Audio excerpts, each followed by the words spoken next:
Olá, meus queridos irmãos e irmãs, graça e paz da parte do nosso Senhor e Salvador Jesus Cristo. Estamos chegando ao final de mais uma semana, mais um dia, com mais uma oração da noite, para encher o seu coração de graça e graça especial com essas devocionais aqui no Sermão do Monte. Hoje eu quero deixar com os irmãos capítulo 7 de Mateus, versículos 15 até o versículo 23. Para constar, vamos ler então aí, primeiramente, o versículo 15, que diz: acautelai-vos dos falsos profetas, que vos apresentam disfarçado de ovelhas, mas por dentro são lobos roubadores. Versículo 21. Nem todo que diz, Senhor, Senhor, entrará no reino dos céus, mas aquele que faz a vontade do meu Pai, este está nos céus. Olha que coisa maravilhosa. Hoje, aqui na nossa devocional, eu quero meditar com os irmãos nessa penúltima sessão do Sermão do Monte, né? Penúltima sessão também do capítulo 7, onde Jesus está colocando as alternativas e as consequências dessas escolhas, dessas opções que o discípulo teria que fazer. Na devocional anterior, nós estudamos a respeito dos dois caminhos distintos, conduzindo multidões a duas portas diferentes que dão acesso a dois destinos definitivos eternos. Vimos a respeito do caminho espaçoso, do caminho amplo, né, que acomoda muita gente com a sua bagagem, entretanto, conduz a uma porta larga que dá acesso à perdição.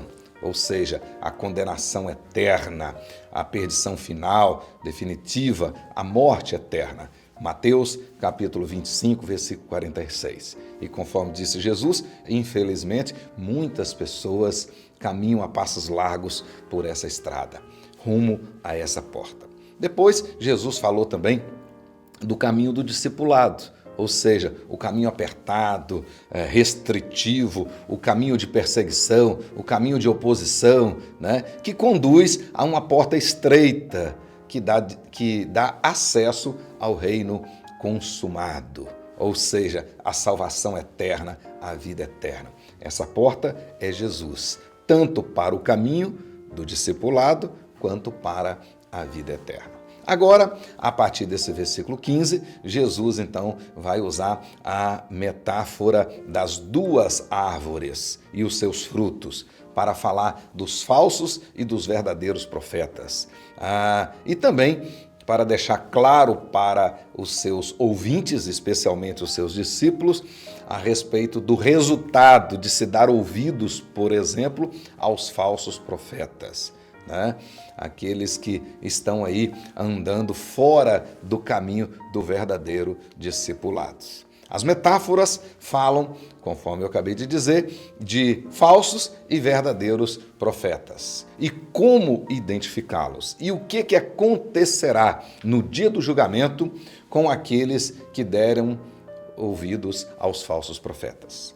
No versículo 15, que na realidade aparece somente em Mateus, Mateus fala aqui das artimanhas e sutilezas dos falsos profetas, que sempre existiram ao longo da história da igreja. Contudo, em todas as épocas, as estratégias, os recursos deles sempre foram e são os mesmos. Conforme diz aí, eles vêm vestidos de peles de ovelhas, mas por dentro são lobos devoradores. Daí a advertência de Jesus: tomem cuidado, cuidado. A palavra que aparece aí pode ser traduzida por acautelar, ou seja, também trazer para perto dos olhos, observar com atenção, observar cuidadosamente. Na versão viva, por exemplo, esse versículo é traduzido assim: cuidado com os falsos mestres, que vêm disfarçados de ovelhas inofensivas,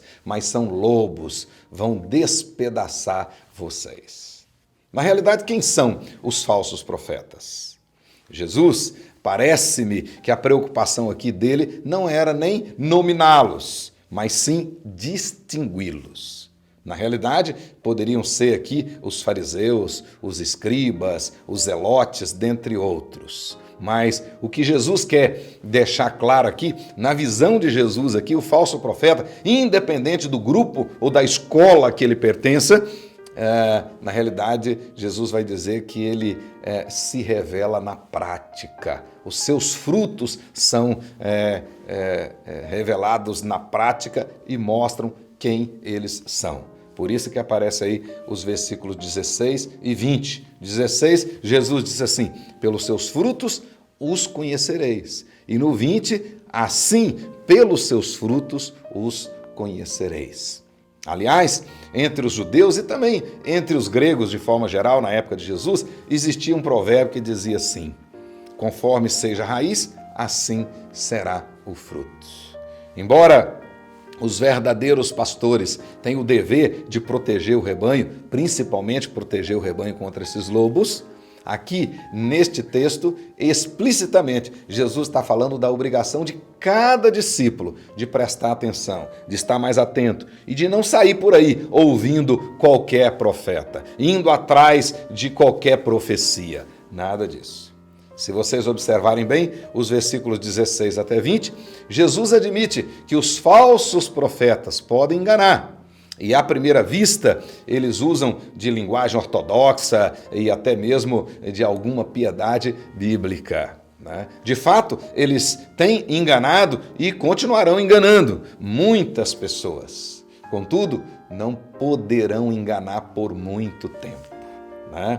Num primeiro momento, de longe, sem um acurado exame, os frutos maus produzidos por esses falsos profetas podem até parecer frutos bons. E é isso que Jesus vai fazer essa comparação aqui. Observe quando ele diz aí: colhem-se porventura uvas de espinheiros. Provavelmente Jesus estava pensando ali naquela amoreira preta, uma espécie de amoreira, uma árvore que tinha muitos espinhos e que produzia frutos em cachos com bagos bem parecidos com uvas. Mas essa amoreira era uma amoreira brava, esses frutos não eram comestíveis para os humanos.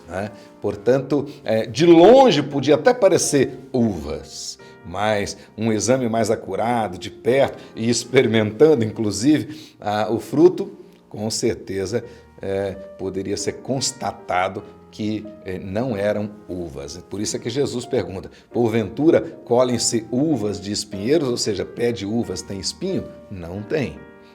Bem como ele diz: e figos de abrolhos? Existia uma espécie de abrolho naquela época, existe até hoje, o chamado abrolho marinho.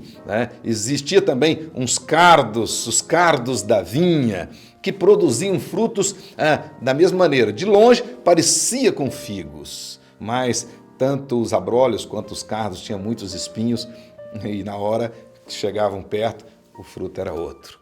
Quando testado, quando provado, não passava no teste.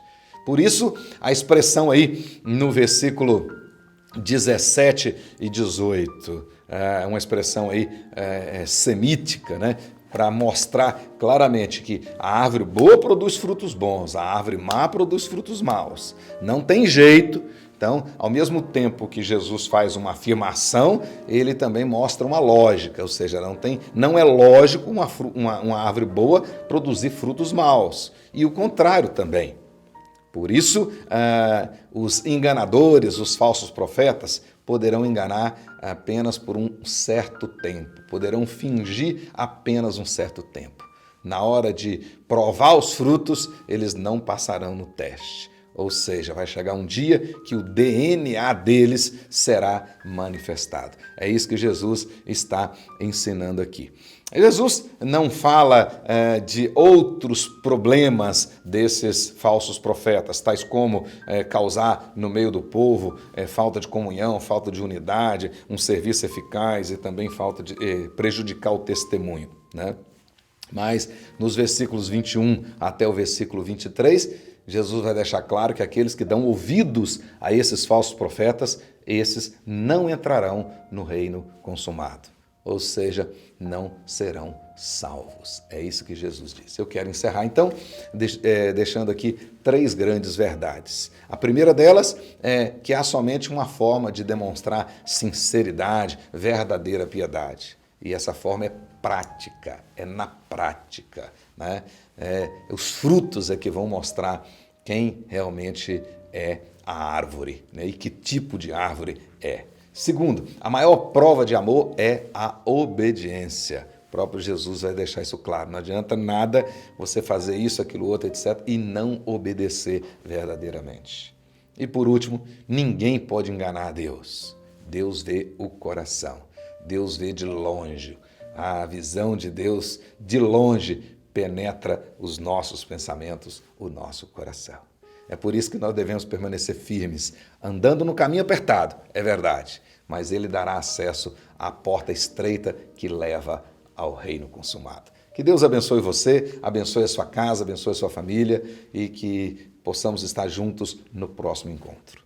Em o nome de Jesus.